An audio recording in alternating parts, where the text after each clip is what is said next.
Has entrado a un sitio donde el silencio respira y la oscuridad sabe quién eres. Si deseas continuar escuchando, dale like a este video y suscríbete en este momento, porque algo ya te sigue desde atrás. Ahora sí, comencemos. En las afueras de Reynosa, Tamaulipas, oculto detrás de maleza crecida y cercas oxidadas, existe un parque de diversiones que lleva cerrado más de 2 décadas. El Parque Doña Lita alguna vez fue el destino favorito de familias los fines de semana, lleno de risas de niños, música de los juegos mecánicos y el olor a algodón de azúcar y palomitas. Pero esa época de alegría terminó abruptamente cuando una serie de incidentes inexplicables llevaron a su cierre permanente. Los detalles exactos de qué sucedió varían según quien cuente la historia. Algunos mencionan accidentes en los juegos que no podían ser explicados por fallas mecánicas. Otros hablan de personas que reportaron experiencias perturbadoras, visiones de cosas que no deberían estar ahí, sonidos que no correspondían con nada físico. Lo que es indiscutible es que el parque cerró de manera repentina. Sus dueños abandonaron la propiedad sin llevarse nada, dejando todo exactamente como estaba el último día de operación. Las estructuras permanecen, los juegos mecánicos oxidándose bajo el sol implacable del norte de México, las casetas de juegos con sus premios de peluche todavía colgando de ganchos mohosos, el carrusel con sus caballos congelados en medio galope eterno. Durante años el lugar ha atraído a exploradores urbanos, adolescentes buscando emociones y creadores de contenido paranormal. Casi todos reportan la misma sensación al entrar, una vibra horrible que es difícil de describir, pero imposible de ignorar, como si el aire mismo estuviera cargado con una presencia maligna que rechaza a los intrusos. Hay testimonios de manifestaciones, sombras que se mueven entre las estructuras, sonidos de música de carrusel cuando no hay electricidad, risas de niños en un lugar donde no hay niños, y algo peor, una sensación de ser seguido, observado, evaluado por algo que no es humano y que no tiene buenas intenciones. La mayoría de los exploradores no duran más de 1 hora dentro del parque antes de que el miedo los obligue a salir. Los pocos que han permanecido después del anochecer han salido con historias que los persiguen durante meses o años.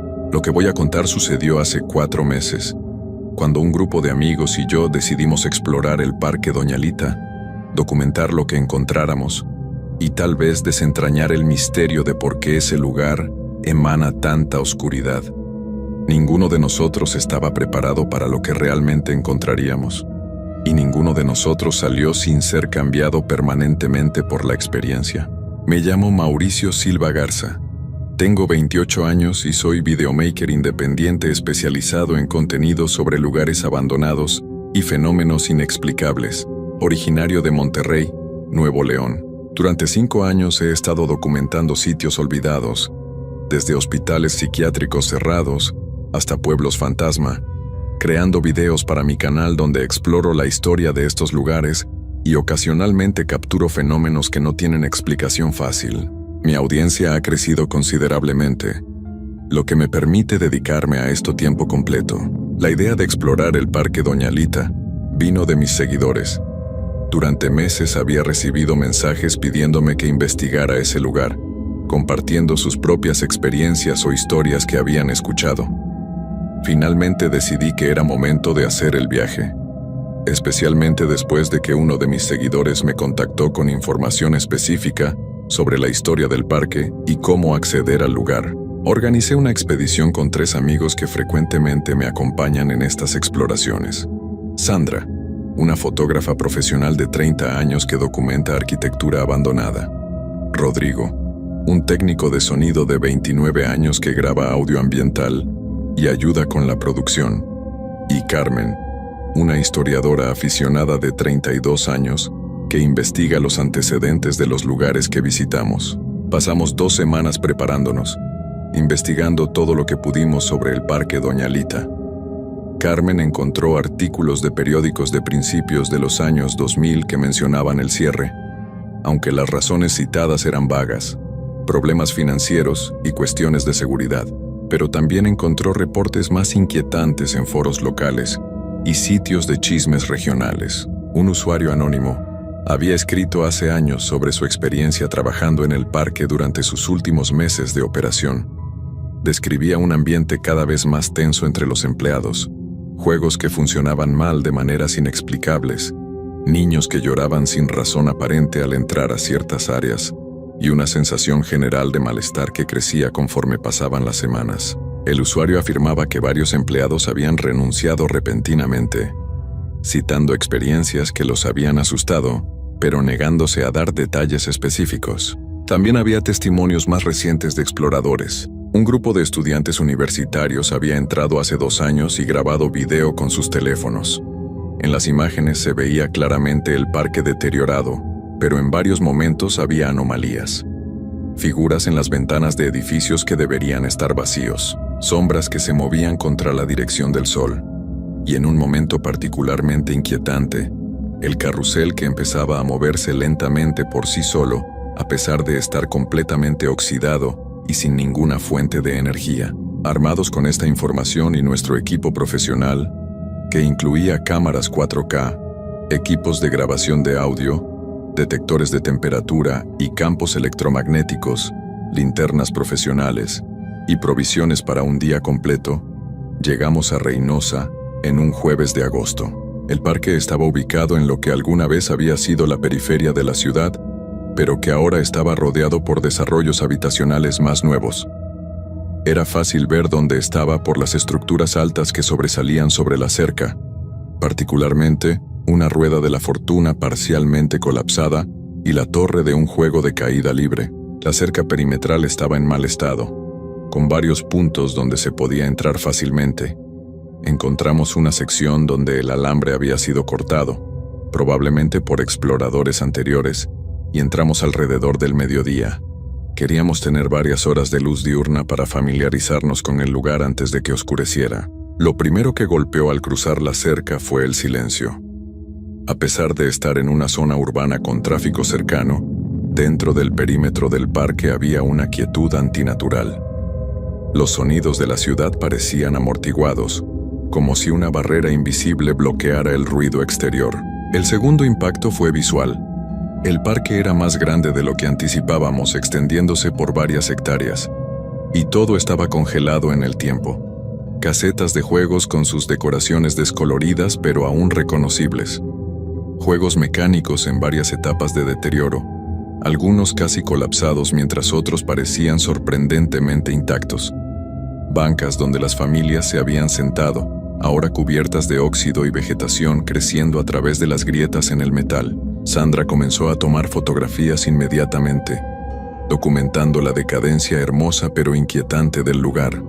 Rodrigo configuró su equipo de grabación, capturando el ambiente sonoro que, a pesar del silencio general, tenía capas sutiles, el crujir de metal oxidado en la brisa, el goteo de agua de alguna parte, sonidos que no podíamos identificar completamente.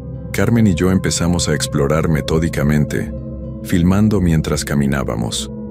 Dividimos el parque mentalmente en secciones, planeando cubrir cada área sistemáticamente. Empezamos por lo que parecía haber sido la entrada principal, donde todavía había una caseta de boletos con un letrero desteñido que decía «Bienvenidos al Parque Doña Lita». Conforme avanzábamos, esa sensación que tantos habían descrito empezó a manifestarse. No era solo el ambiente natural de un lugar abandonado, eso lo habíamos experimentado docenas de veces antes. Era algo más, una presión en el pecho, una sensación de ser observados constantemente, y un malestar creciente en el estómago que no podía atribuirse al nerviosismo normal. La primera hora pasó sin incidentes mayores más allá de esa sensación opresiva. Documentamos varios juegos, incluyendo los carritos chocones con sus vehículos todavía en posición, como esperando pasajeros que nunca llegarían, un barco pirata balanceándose oxidado en su eje, y el carrusel que habíamos visto en videos anteriores. El carrusel era particularmente inquietante. Los caballos, alguna vez pintados en colores vibrantes, ahora estaban descoloridos y cubiertos de suciedad. Pero sus expresiones, talladas en madera, parecían casi vivas. Sus ojos pintados seguían nuestros movimientos, o al menos así se sentía. Y había algo más. Marcas en el suelo alrededor del carrusel que parecían ser quemaduras, como si algo caliente hubiera tocado el concreto en patrones circulares. Rodrigo notó algo extraño en su equipo de grabación de audio. Estaba captando frecuencias que no correspondían con nada que pudiéramos escuchar directamente. Cuando reprodujo la grabación, podíamos oír debajo del silencio ambiente un zumbido constante de tono bajo y ocasionalmente lo que sonaban como susurros distantes. «Esto no es normal», dijo ajustando sus audífonos. «He grabado en docenas de lugares abandonados y nunca he captado algo así. Es como si hubiera actividad de audio constante en frecuencias que normalmente no percibimos». Sandra también notó anomalías. Varias de sus fotografías mostraban orbes de luz que no habían sido visibles a simple vista. Normalmente habría descartado esto como polvo o insectos capturados por el flash, pero estos orbes tenían patrones de movimiento coherente entre fotografías tomadas en secuencia, como si fueran entidades que se movían con propósito. Era a media tarde, alrededor de las 4, cuando tuvimos nuestro primer encuentro directo con algo inexplicable. Estábamos explorando un edificio que parecía haber sido un salón de juegos de arcade. Las máquinas todavía estaban ahí, sus pantallas rotas, sus gabinetes cubiertos de grafiti de exploradores anteriores. Estábamos documentando los nombres de los juegos, versiones antiguas que ahora serían consideradas retro, cuando una de las máquinas se encendió. No con la pantalla funcionando, la electricidad había sido cortada hace años. Pero las luces decorativas en el exterior de la máquina parpadearon brevemente, un destello rápido de luz amarilla. Luego se apagaron de nuevo. Todos lo vimos. No había forma de negarlo o atribuirlo a imaginación. Revisamos la máquina inmediatamente. No había baterías internas que pudieran haberla alimentado. No había ninguna fuente de energía conectada. Y sin embargo, había tenido suficiente poder para encender luces brevemente. Después de ese incidente, el ambiente cambió. La sensación opresiva se intensificó notablemente. El aire se sentía más pesado, más difícil de respirar. Y todos empezamos a experimentar esa sensación de ser seguidos con mayor intensidad. Múltiples veces nos girábamos bruscamente, convencidos de que alguien estaba justo detrás de nosotros, solo para encontrar nada. Decidimos reagruparnos en un área abierta cerca de la fuente central del parque, que ya no tenía agua, pero que ofrecía buena visibilidad en todas direcciones. Eran las 5 de la tarde, todavía con luz diurna, pero el sol empezaba a bajar. Discutimos si deberíamos quedarnos hasta después del anochecer como habíamos planeado, o salir antes. Carmen, que normalmente era la más escéptica del grupo, votó por irnos. «Hay algo muy mal aquí», dijo, su voz tensa. «No es solo atmósfera inquietante, es algo activo, algo que no quiere que estemos aquí. Pueden sentirlo, ¿verdad? Esa presión constante, como si algo estuviera empujándonos para que nos vayamos». Todos asentimos. Pero yo, como líder del proyecto y motivado por la necesidad de contenido para mi canal, argumenté por quedarnos al menos hasta el anochecer. Prometí que si las cosas se ponían demasiado intensas, saldríamos inmediatamente. Fue una decisión que lamentaría profundamente. Conforme el sol se ponía, el parque se transformó. Las sombras se alargaron, creando formas grotescas entre los juegos mecánicos. Los sonidos cambiaron también. Ese zumbido de baja frecuencia que Rodrigo había estado captando se volvió audible para todos nosotros. Una vibración constante que parecía venir del suelo mismo. Y empezamos a escuchar otros sonidos, crujidos metálicos que no correspondían con el viento. Pasos en áreas donde no había nadie. Y ocasionalmente, lo más perturbador, risas de niños distantes. Mantuvimos nuestras luces encendidas y nos movíamos juntos como grupo. Nadie quería separarse. Continuamos documentando, filmando el parque bajo la luz crepuscular que le daba una cualidad aún más siniestra. Fue Carmen quien vio la primera figura. Estábamos cerca de la rueda de la fortuna cuando ella gritó y señaló hacia arriba. En una de las cabinas en lo alto de la rueda, visible contra el cielo que se oscurecía, había una silueta.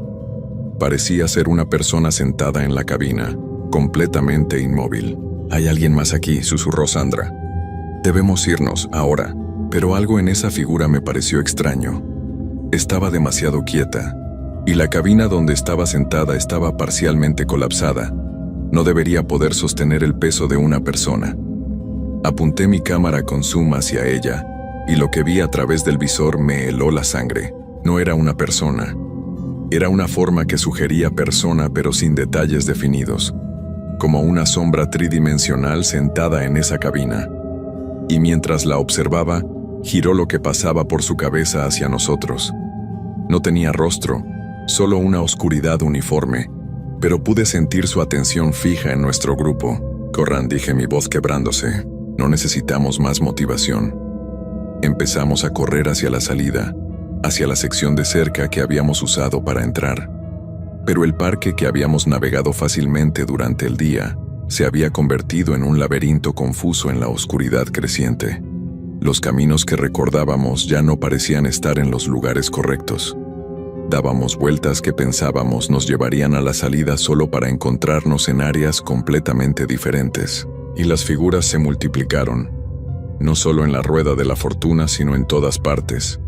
Sombras que se movían entre los juegos, formas que nos observaban desde ventanas de edificios, siluetas que bloqueaban caminos obligándonos a tomar rutas alternativas. Rodrigo fue el primero en caer. Tropezó con algo en la oscuridad y se torció el tobillo severamente. Entre Sandra y yo lo ayudamos a levantarse, sosteniéndolo mientras cojeaba. Pero esto nos ralentizó considerablemente. Las risas de niños se volvieron más fuertes, más cercanas.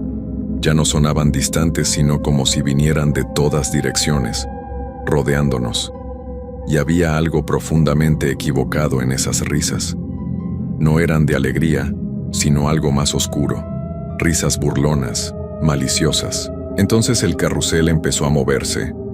Podíamos verlo en la distancia, sus caballos subiendo y bajando lentamente, girando con ese movimiento mecánico distintivo. Y podíamos escuchar su música, una melodía distorsionada y desafinada que sonaba como si el mecanismo de música estuviera dañado pero funcionando de todas formas. Finalmente encontramos la cerca, pero cuando llegamos al punto donde habíamos entrado, descubrimos que alguien había reparado el corte. El alambre estaba de nuevo en su lugar, soldado o atado de alguna manera que haría imposible atravesarlo rápidamente. Nos tomó preciosos minutos encontrar otro punto débil, durante los cuales las figuras se acercaban cada vez más, formando un semicírculo alrededor de nosotros. Carmen fue la primera en cruzar la cerca. Luego ayudó a jalar a Rodrigo. Sandra y yo fuimos los últimos. En el momento en que crucé, sentí algo agarrando mi tobillo, una mano helada que emergía del suelo mismo.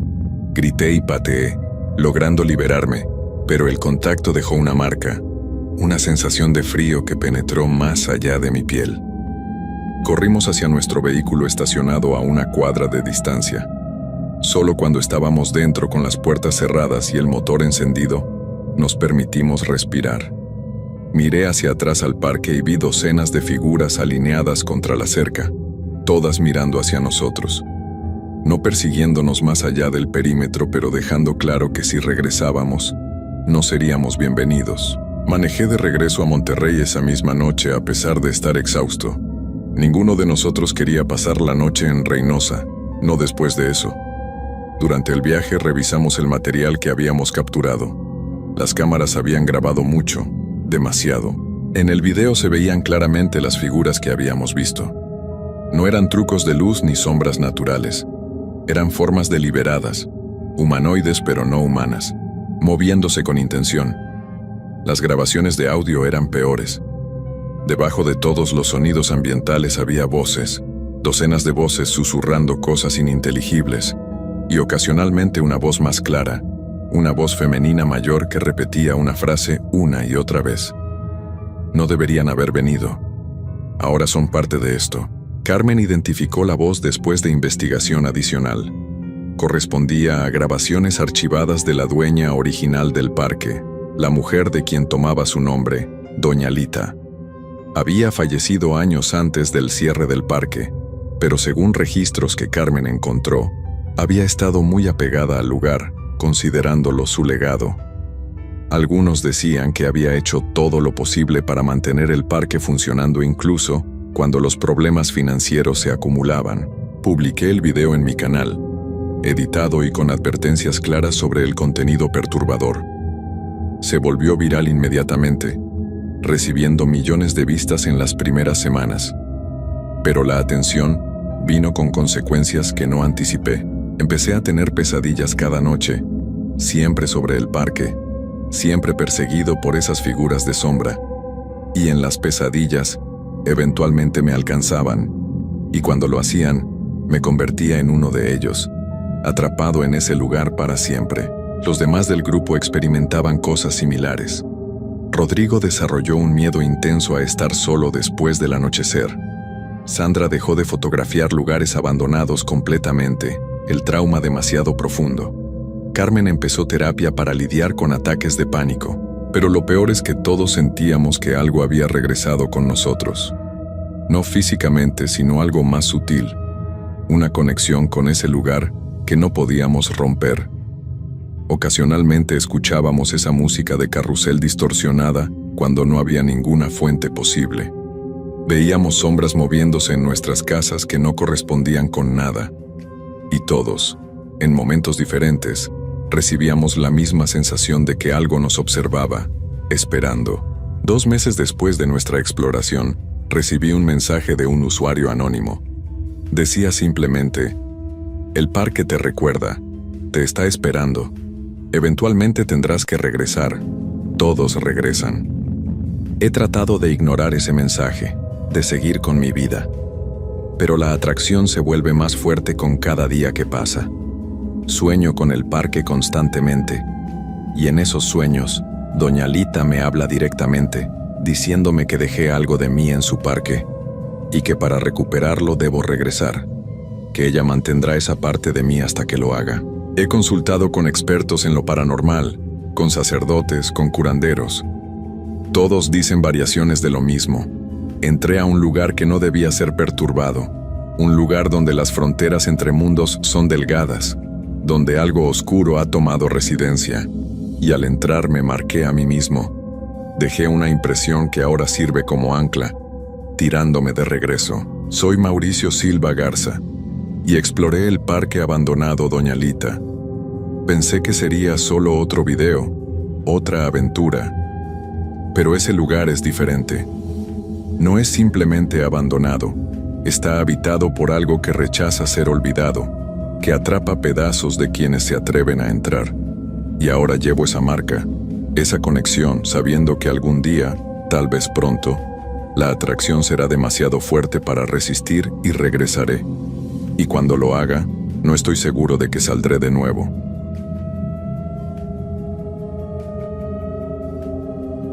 Hay trabajos que la gente hace sin pensar mucho en lo que implican. Trabajos donde estás rodeado de cosas que la mayoría prefiere no ver. Ser sepulturero es uno de esos trabajos. Estás todo el día entre tumbas, haciendo espacios para nuevos difuntos, cuidando el lugar. La mayoría piensa que es un trabajo tranquilo, pero hay cementerios donde la tranquilidad es solo apariencia. Esta historia me la contó un hombre que trabajó como sepulturero en Reynosa durante años. Alguien que al principio no creía en nada de estas cosas, hasta que empezó a pasar tiempo solo en cierta área del cementerio. Si piensan que los cementerios de día son seguros, que solo de noche pasan cosas raras, esta historia les va a mostrar que estaban equivocados. Me llamo Raúl Campos Núñez. Tengo 47 años y durante 8 años trabajé como sepulturero en uno de los cementerios más grandes de Reynosa, Tamaulipas. Pensé que era un trabajo como cualquier otro. Pensé que iba a cavar tumbas, mantener el lugar limpio, y ya. No pensé que iba a ver lo que vi, que iba a experimentar cosas que me hicieron dejar el trabajo y nunca más querer estar cerca de un cementerio. Empecé a trabajar ahí hace 10 años. Necesitaba trabajo y no me molestaba estar rodeado de tumbas. No era supersticioso, no creía en fantasmas ni en nada de eso. Para mí los cementerios eran solo lugares donde la gente enterraba a sus difuntos, nada más. Los primeros 2 años todo fue normal. Trabajaba con otros 3 compañeros. Cavábamos las tumbas, ayudábamos en los entierros, Manteníamos el pasto cortado, limpiábamos. Era trabajo físico, cansado, pero honesto.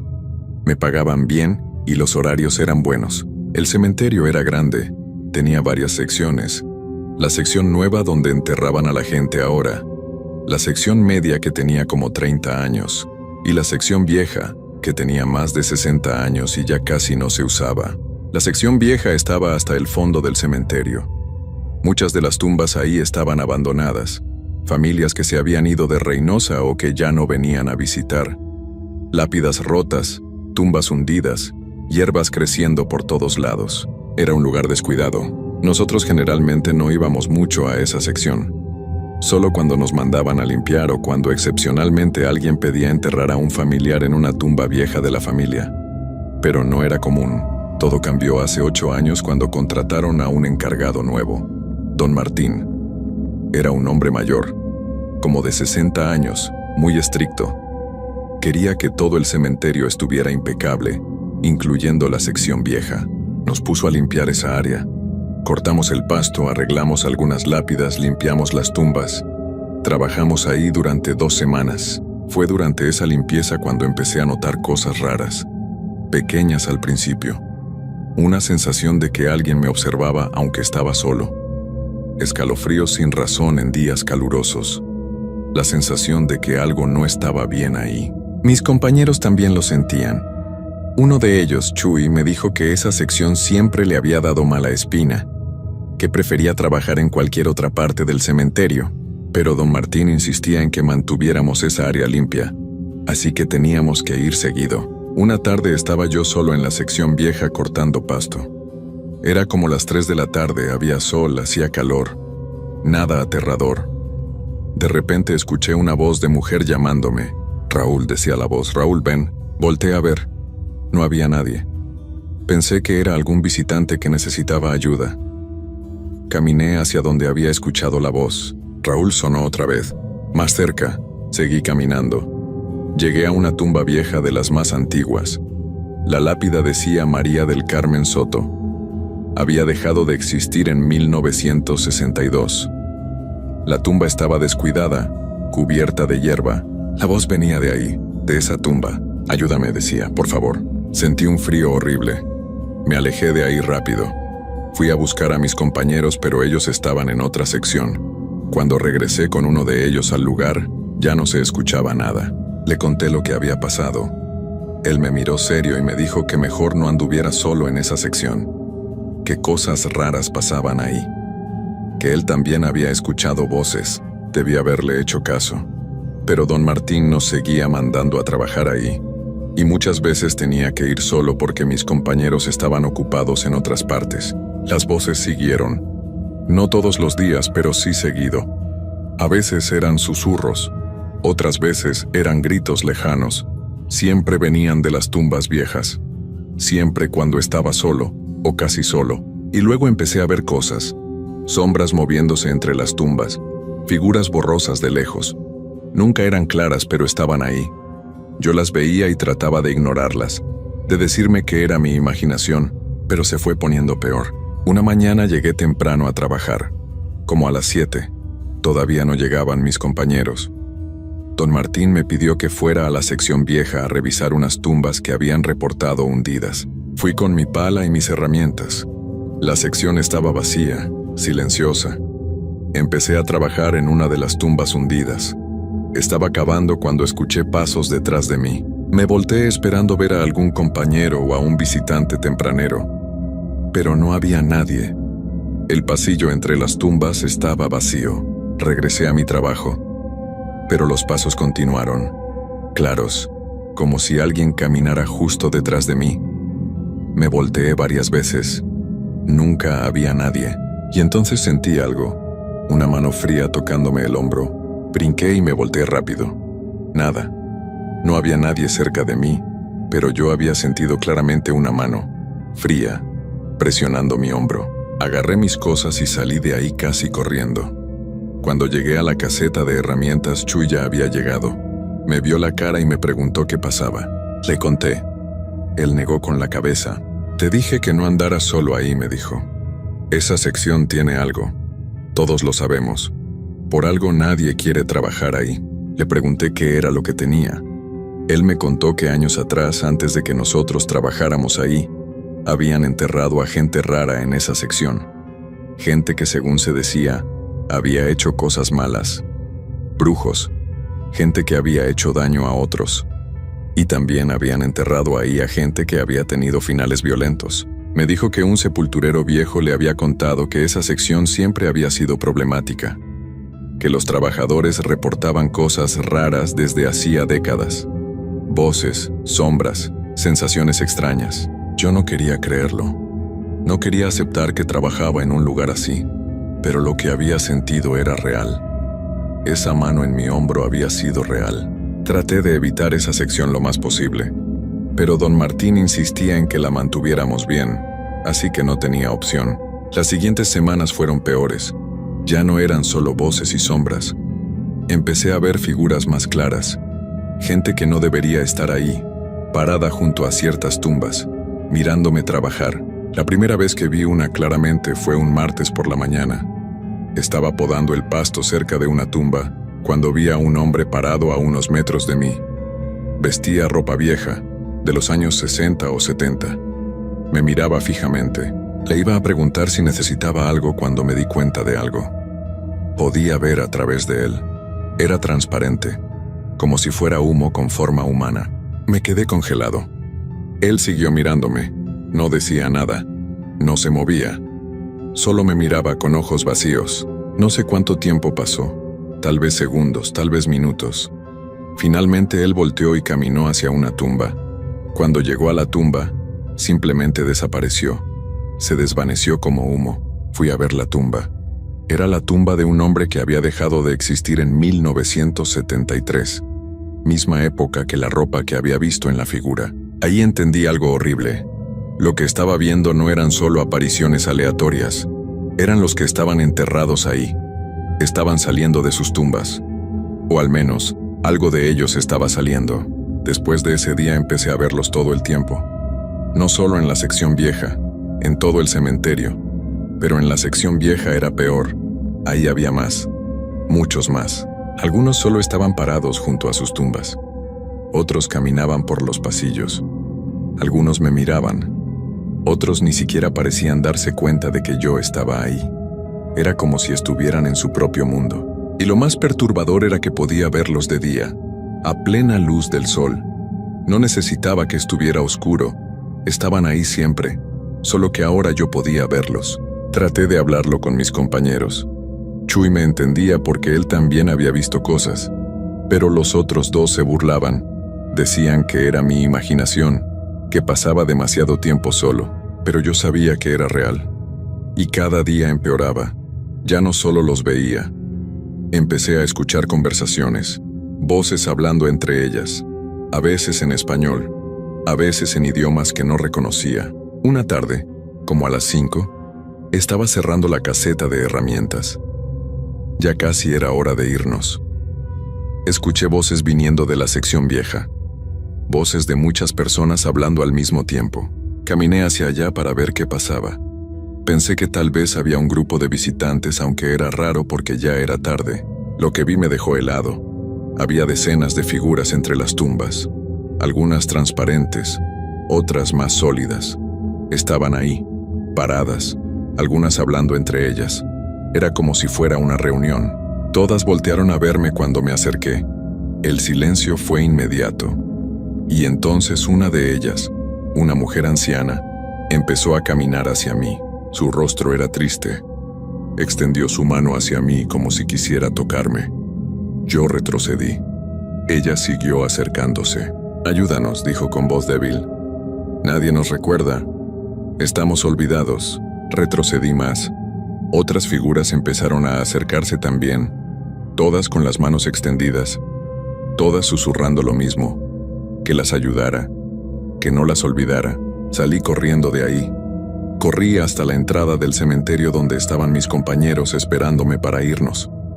Debí verme terrible, porque Chuy inmediatamente me preguntó qué había pasado. Le conté. Esta vez no se burló, me creyó. Me dijo que teníamos que hablar con don Martín, que esto no era normal, Al día siguiente hablamos con él.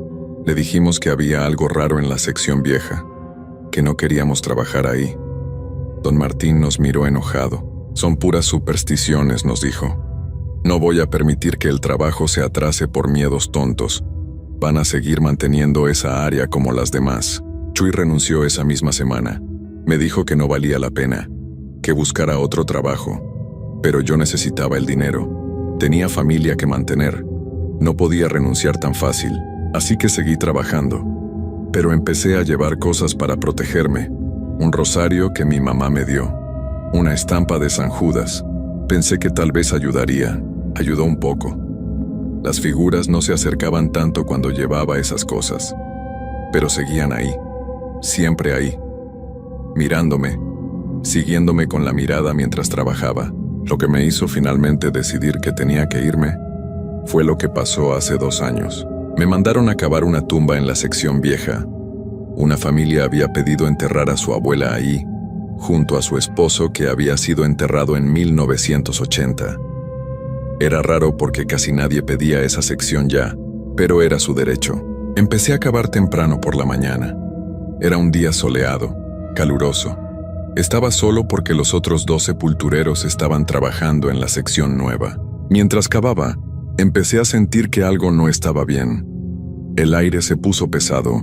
El calor parecía aumentar aunque el sol no había cambiado. Empecé a sudar más de lo normal. Seguí cavando. Tenía que terminar la tumba para el día siguiente. Cuando llegué como a medio metro de profundidad, mi pala tocó algo que no era tierra. Era madera. Madera vieja y podrida. Había otra tumba ahí.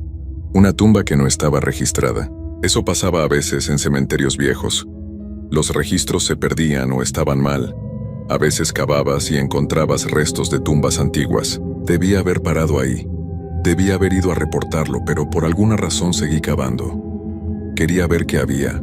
Removí más tierra. La madera del ataúd viejo se estaba desmoronando. Pude ver adentro. Había huesos, restos de ropa y algo más. En el pecho del esqueleto había algo enrollado. Parecía tela roja. Me agaché y lo toqué con la pala. Se desintegró al contacto, y cuando lo hice, sentí algo. Un viento frío salió de la tumba. No era viento normal. Era helado antinatural. Me dio en la cara, y sentí como si algo invisible me hubiera atravesado. Me alejé rápido.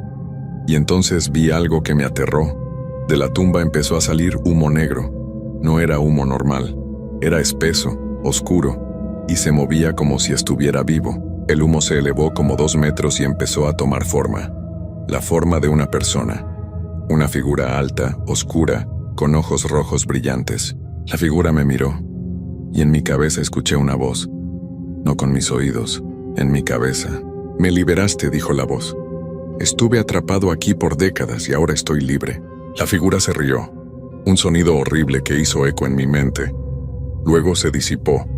El humo se esparció y desapareció. Me quedé ahí parado, temblando. No sabía qué había hecho. No sabía qué había liberado. Llené la tumba rápidamente. No terminé de cavar la tumba nueva que me habían pedido.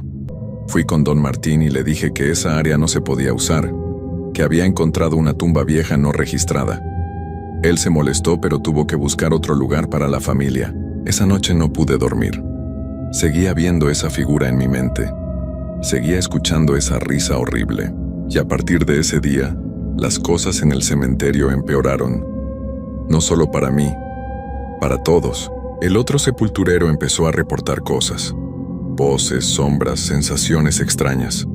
Incluso don Martín empezó a sentir incomodidad. Visitantes se quejaban de sentir cosas raras en ciertas áreas. Yo estaba peor. Ya no solo veía las figuras, ahora me seguían. Cuando salía del cementerio, sentía presencia siguiéndome. En mi casa empezaban a pasar cosas, ruidos, objetos que se movían, sensación de ser observado. Mi esposa me preguntaba qué me pasaba. Me veía asustado todo el tiempo, no dormía bien, estaba irritable. Le conté algo de lo que estaba pasando, pero no todo. No quería asustarla. Fui con un sacerdote. Le conté lo que había encontrado en la tumba. Él se puso muy serio. Me dijo que probablemente había liberado algo malo. algo que había sido enterrado ahí intencionalmente, atrapado con rituales. Me bendijo. Me dio agua bendita. Me dijo que rezara y que me alejara del cementerio lo más pronto posible. Renuncié 2 semanas después. Ya no aguantaba más. Las cosas que veía, las presencias que sentía estaban afectando mi salud mental y física. Había bajado de peso. No podía concentrarme. Vivía con miedo constante. Don Martín trató de convencerme de quedarme, pero yo me negué. Le recomendé que llamara a alguien para bendecir ese lugar, especialmente la sección vieja. Él se rió. Dijo que esas eran tonterías, pero supe después que el otro sepulturero también renunció un mes después que yo, y que tuvieron problemas para conseguir personal nuevo. La gente que contrataban no duraba mucho. Todos reportaban las mismas cosas. Han pasado 2 años desde que renuncié. Ahora trabajo en construcción. Es trabajo duro, pero al menos no veo cosas. Al menos puedo dormir mejor, aunque no completamente. Porque algo de lo que desperté sigue ahí. Sigo viendo sombras a veces. Sigo sintiendo presencias. Pero no tan fuerte como antes. El sacerdote me dijo que probablemente siempre voy a tener cierta sensibilidad ahora. Que una vez que ves ese mundo, nunca puedes cerrarte completamente a él. Que tengo que protegerme y tener cuidado. Llevo siempre un rosario. No salgo de noche si no es necesario. Evito cementerios completamente. Incluso cuando hay funerales de familia, trato de no ir, o si voy, no me quedo mucho tiempo. Mi esposa entiende más ahora. Le conté todo lo que pasó. Al principio le costaba creer, pero cuando empezaron a pasar cosas en la casa, tuvo que aceptarlo. Llamamos a un sacerdote para bendecir la casa. Ayudó. A veces pienso en las figuras que vi en ese cementerio, en las que solo querían ser recordadas, las que pedían ayuda. Esas me daban lástima. No me hacían daño. Solo estaban ahí, olvidadas. Pero también pienso en lo que liberé de esa tumba, en esa cosa oscura con ojos rojos. Y me pregunto qué es lo que está haciendo ahora. ¿A dónde fue? ¿A quién está afectando? Esa culpa me persigue. Saber que yo solté algo que estaba atrapado. Algo que probablemente alguien había trabajado muy duro para encerrar ahí. Le conté a un curandero sobre eso. Él me dijo que no era mi culpa, que yo no sabía lo que estaba haciendo, que estas cosas pasan, que lo importante era que yo había salido de ahí y que me había protegido. Pero igual me siento responsable. Por eso les cuento esta historia. Para que sepan que los cementerios no son solo lugares tranquilos donde la gente descansa. Son lugares donde diferentes energías se acumulan, donde cosas pueden quedar atrapadas, o donde cosas pueden estar esperando. Y trabajar ahí, pasar tanto tiempo ahí te abre a ver esas cosas, a sentirlas, a interactuar con ellas aunque no quieras. Si alguna vez consideran trabajar en un cementerio, piénsenlo bien, especialmente si es un cementerio viejo, con mucha historia, porque no solo van a estar trabajando con tierra y tumbas, van a estar rodeados de cosas que la mayoría de la gente no ve.